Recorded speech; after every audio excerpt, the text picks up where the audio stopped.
নমস্কার বন্ধুরা, আজ আমি যে রেসিপিটা বানাবো এটা আমি আজ প্রথমবার বানালাম নিজের হাতে। আর নিজের মতো করে বানানোর চেষ্টা করেছি। বর যেহেতু সকাল সকাল অফিস বেরোয়, তাই রান্নাটাও একটু সকাল সকাল করে নিতে হয়। তাই সকালবেলা উঠে স্নান করে চলে এসেছি রান্নাঘরে। আর এখানে আগে আলুগুলো কেটে নিলাম। আজকে বানাবো লাউ চিংড়ি। লাউ চিংড়ি তো আমার খুবই ভালো লাগে, আর আমাদের বাড়ির সবাইয়েরও খুব পছন্দের। আর আমি বলেছিলাম আজকে যে পুরো রান্নাটা আমি একা বানাবো। তাই এখানে আলুগুলো কেটে নিলাম। আর লাউটা আগে থেকেই কাটা ছিল। লাউটা কাটতে যেহেতু অনেকটা সময় লাগে, তাই আগের দিন লাউটা কেটে রেখে দিয়েছিলাম।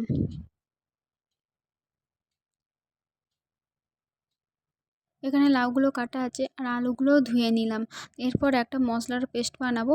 তার জন্য টমেটো আর আদা আগে থেকে বেটে রেখেছি। তারপর দিলাম 1 চামচ লঙ্কা গুঁড়ো, 1 চামচ হলুদ গুঁড়ো, আর 1 চামচ জিরে গুঁড়ো।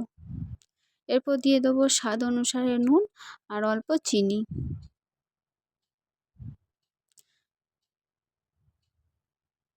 এরপর তেলটা কড়াইয়ে গরম করতে দিয়েছি। দেবো একটা তেজপাতা ফোড়নের জন্যে, 2টো এলাচ, 2টো লবঙ্গ আর একটা ছোট দারচিনি। তেলে একটু নেড়ে নিলাম মশলাগুলো। এরপর যে পেস্টটা বানিয়েছিলাম ওটাকে ভালোভাবে মিশিয়ে নেব।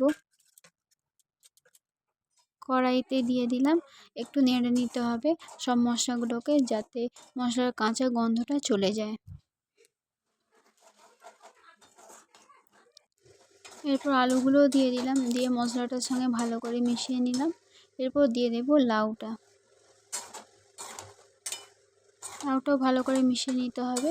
এরপর অল্প পরিমাণ জল দেব, দিয়ে চাপা দিয়ে রেখে দেবো, যাতে লাউটা দুটোই খুব ভালোভাবে সেদ্ধ হয়ে যায়।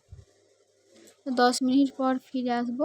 এসে দেখি অনেকটাই জল মরে গেছে, আর আলুটাও বেশ সেদ্ধ হয়ে গেছে। চিংড়ি মাছগুলো ভেজে নেব, তাই নুন ও হলুদ মাখিয়ে রেখে দিলাম। এরপর কড়াইয়ে তেলটা গরম বসিয়েছি, এবার মাছগুলো দিয়ে দেব। ভালো করে ভেজে নিতে হবে, হালকা লাল লাল হয়ে গেলে তারপর তুলে নেব।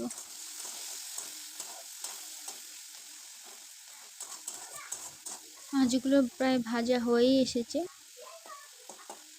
দেখুন কেমন হালকা লাল রং এসেছে, এই অবস্থাতেই তুলে নিতে হবে।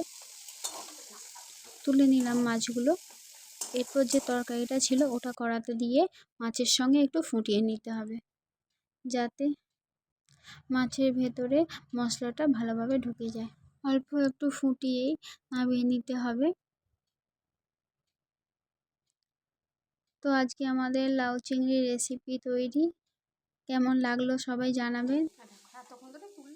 এতদূর ভিডিওটা দেখার জন্য সবাইকে অনেক ধন্যবাদ। সবাই ভালো থাকবেন, দেখা হবে পরের ভিডিওতে।